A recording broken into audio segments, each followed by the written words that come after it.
Hello friends, welcome to our channel. எல்லாரும் video பார்க்கறதுக்கு முன்னாடி நம்ம சேனலை சப்ஸ்கிரைப் பண்ணிவிட்டு பக்கத்தில் இருக்க பெல் ஐக்கனை டச் பண்ணி ஆளுங்கிற ஆப்ஷன் கொடுத்து வச்சுக்கோங்க. இன்றைக்கி நம்ம கிறிஸ்மஸ் ஸ்பெஷல் ப்ளம் கேக் எப்படி செய்யுதுன்னு பார்க்கலாம். ஃபர்ஸ்ட் வந்துட்டு ஒரு பவுலில் கொஞ்சம் nuts and dry fruits add பண்ணிக்க போகிறேன். ஃபர்ஸ்ட் 2 டேபிள் ஸ்பூன் முந்திரி, அதுக்கப்புறம் 2 டேபிள் ஸ்பூன்ஸ் பாதாம், அப்புறம் 2 டேபிள் ஸ்பூன்ஸ் உலர்ந்த திராட்சை, அப்புறம் லாஸ்ட்டாக கொஞ்சம் டூட்டி ஃப்ரூட்டி. இது எல்லாத்தையும் ஒரு பவுலில் ஆட் பண்ணிக்கோங்க. டூட்டி ஃப்ரூட்டி கொஞ்சம் அதிகமாகவே ஆட் பண்ணிக்கிறேன் நான், ஏன்னா என்கிட்ட கொஞ்சம் அதிகமாகவே இருக்குது. இப்போ வந்துட்டு ஒரு 1/2 கப் ஆரஞ்சு ஜூஸ் ஆட் பண்ணிக்கலாம். இதை ஆட் பண்ணிவிட்டு ஒரு மினிமம் 12 ஹார்ஸ்க்கு சோக் பண்ணி எடுத்துக்கோங்க.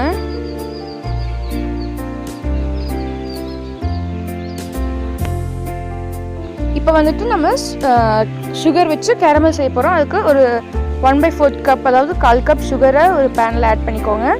தண்ணி எதுவும் சேர்க்க வேணாம், சுகர் மட்டுமே. அது ஒவ்வொரு ஸ்டேஜாக மாறி மாறி லாஸ்ட்டாக ஒரு டார்க் கலரில் ஒரு ஸ்டேஜ் வரும். அப்போ வந்துட்டு 1/4 cup hot boiling water add பண்ணிக்கோங்க. நல்லா சூடான கொதிச்சுட்டு இருக்க தண்ணி எடுத்து ஆட் பண்ணிக்கோங்க. இல்லைன்னா வந்து நம்ம கூலான தண்ணி போட்டோம்னா அது வந்து தெரிச்சிரும். இப்போ வந்து ஒரு மிக்சர் ஜாரில் 1/2 கப் சுகர் ஆட் பண்ணிக்கோங்க. கூடவே ஒரு துண்டு பட்டை, 2 கிராம்பு, 4 ஏலக்காய் இதெல்லாம் ஆட் பண்ணிவிட்டு நல்லா ஃபைன் பவுடராக அரைச்சி எடுத்துக்கணும். பாருங்கள், நல்லா ஃபைன் பவுடராக கிரைண்ட் பண்ணி எடுத்துட்டேன். அந்த நம்ம போட்ட ஸ்பைசஸோட பீசஸ் எதுவுமே இல்லாத மாதிரி நல்லா ஃபைனாக அரைச்சி எடுத்துக்கோங்க. நெக்ஸ்ட் வந்துட்டு ஒரு மிக்சிங் பவுல் எடுத்துக்கோங்க.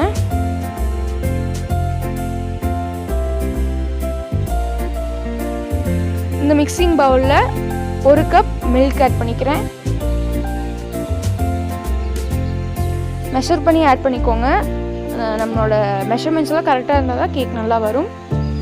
நீங்கள் உங்கள்கிட்ட மெஷரிங் கப்ஸ் இல்லைன்னா வேறு ஏதாவது ஒரு கப் எடுத்து அந்த கப்போட அளவு வச்சுக்கலாம். இப்போ இது கூட ஒரு 3 டேபிள் ஸ்பூன் பட்டர் ஆட் பண்ணியிருக்கேன். இது நல்லா கரையிற வரைக்கும் மிக்ஸ் பண்ணிக்கோங்க. ஸ்மூத்தாக வந்து கரையாது, நான் ட்ரை பண்ணி பார்த்தேன், பட் கரையில் ஓரளவுக்கு கரைஞ்சால் போதும்.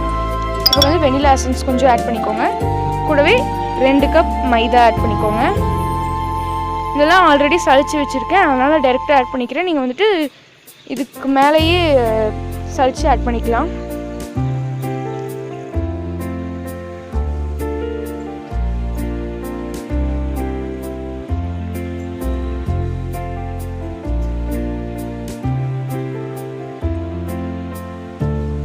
இப்போ இது கூட நம்ம கிரைண்ட் பண்ணி வச்சுருந்தோம் இல்லையா சுகர் அண்ட் ஸ்பைசஸ், அதை வந்து ஆட் பண்ணிக்கலாம்.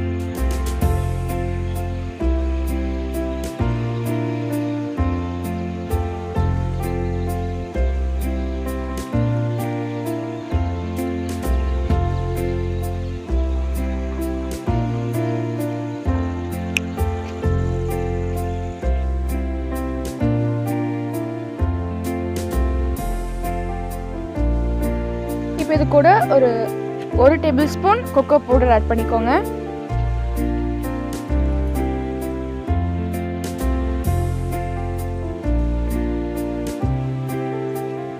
கொக்கோ பவுடரையும் நான் ஆல்ரெடி சளிச்சு வச்சுருக்கேன், நீங்கள் டைரெக்டாக சளிச்சுட்டு ஆட் பண்ணிக்கலாம். கொக்கோ பவுடர் எந்த லம்ஸும் இல்லாமல் நல்லா மிக்ஸ் பண்ணி விட்டுக்கோங்க. இப்போ வந்து நம்ம ரெடி பண்ணி வச்சுருந்தோம் இல்லையா சுகர் கேரமல், அந்த கேரமலை வந்துட்டு இது கூட ஆட் பண்ணிக்கலாம். நம்ம வந்து எந்த ஃபுட் கலரும் சேர்த்தாதனால நம்ம கேக் வந்துட்டு டார்க் ப்ரௌன் கலரில் வராது. அது டார்க் ப்ரௌன் கலர் கொடுக்குறதுக்காக தான் நம்ம வந்து கேரமல் ஆட் பண்ணிக்கிறோம். நெக்ஸ்ட் வந்துட்டு நம்ம சோக் பண்ண ட்ரை ஃப்ரூட்ஸ் அண்ட் நட்ஸ், அது ஆரஞ்சு ஜூஸில் போட்டு வச்சுருந்தோம்ல, அதை வந்து இது கூட ஆட் பண்ணிக்கோங்க. ஜூஸையும் சேர்த்து ஆட் பண்ணிக்கோங்க. இப்போ வந்துட்டு பேட்டர் ரொம்ப லூஸாக இருக்க மாதிரி இருக்குது, ஸோ கொஞ்சமாக மைதா ஆட் பண்ணிக்கலாம். நான் ஆஃப் ஸ்க்ரீன் ஆட் பண்ணிட்டேன். நீங்கள் வேணும்னா எவ்வளோ ஓரளவுக்கு கெட்டியாக இருக்க வரைக்கும் ஆட் பண்ணிக்கோங்க. இப்போ வந்து இது கூட 1 டேபிள் ஸ்பூன் பேக்கிங் பவுடர், இந்த பேக்கிங் பவுடரை நம்ம மைதா கூட ஆட் பண்ணிக்கணும். ஒரு பிஞ்ச் பேக்கிங் சோடாவும் ஆட் பண்ணிக்கிறேன். நீங்கள் பேக்கிங் பவுடரையும் பேக்கிங் சோடாவையும் மைதா கூடயே ஆட் பண்ணிக்கோங்க. பிகாஸ் இங்கே பார்த்தீங்கன்னா தெரியும் மேலே வந்துட்டு இந்த பேக்கிங் பவுடர் பேக்கிங் சோடாவும் கரையாமல் மேலே நின்றுட்டே இருக்குது. நான் வந்துட்டு முடிஞ்ச அளவுக்கு மிக்ஸ் பண்ணி தான் அதை வந்து கரைய வச்சேன். நீங்கள் வந்து மைதா கூடயே ஆட் பண்ணிக்கிறது தான் நல்லது. இப்போ ஃபைனலாக வந்துட்டு ஒரு டேபிள் ஸ்பூன் வினிகர் இல்லைன்னா லெமன் ஜூஸ் ஆட் பண்ணிக்கோங்க. இதை ஆட் பண்ண உடனே சடனாக டக்குன்னு இதை வந்து மிக்ஸ் பண்ணிவிட்டு அதுக்கப்புறம் கேக் டின்னில் மாற்றிக்கோங்க. நீங்கள் கேக் டின்லாம் வந்துட்டு ஆல்ரெடி பட்டர் ஷீட் போட்டு க்ரீஸ் பண்ணி வச்சுக்கோங்க. நானும் அப்படி தான் வச்சுருக்கேன். நீங்கள் வந்து ஆல்ரெடி ப்ரிப்பேர்டாக இருந்தால் தான் இதை வந்து செய்ய முடியும். ஏன்னா லெமன் ஜூஸ் ஆட் பண்ணதுக்கப்புறம் அது ரொம்பவே ரியாக்டிவாக இருக்கும். நம்ம ரொம்ப ஃபாஸ்ட்டாக இதை வந்துட்டு ட்ரான்ஸ்ஃபர் பண்ணிவிட்டு கொண்டு போய் பேக் பண்ணணும். இப்போ வந்து ஆல்ரெடி குக்கரை 5 மினிட்ஸ்க்கு ப்ரீ ஹீட் பண்ணி வச்சுருக்கேன். அதாவது ஆல்ரெடி 5 மினிட்ஸ்க்கு ஹீட் பண்ணி வச்சுருக்கேன். இப்போ வந்து இந்த மோல்டையும் உள்ளே சேர்த்தாச்சு. இப்போ இதை க்ளோஸ் பண்ணிவிட்டு 1லேருந்து 1.5 ஹவர்ஸ் ஆகுங்க. நீங்கள் வந்து ஒரு டூத் பிக் வச்சு குத்தி பார்த்தீங்கன்னா அதில் ஒட்டாமல் வரும். அதுதான் ஸ்டேஜு.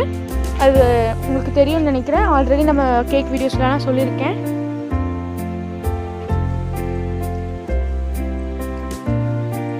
இப்போ பார்த்தீங்கன்னா இது வந்து டிமோல்ட் பண்ணிக்கலாம். இப்போ வந்து அது மேலே இருக்க பட்டர் பேப்பரை ரிமூவ் பண்ணிக்கலாம். வெயிட் பண்ணுங்க, ரிமூவ் பண்ணிட்டு காட்டுறேன். பாருங்க, ரிமூவ் பண்ணியாச்சு.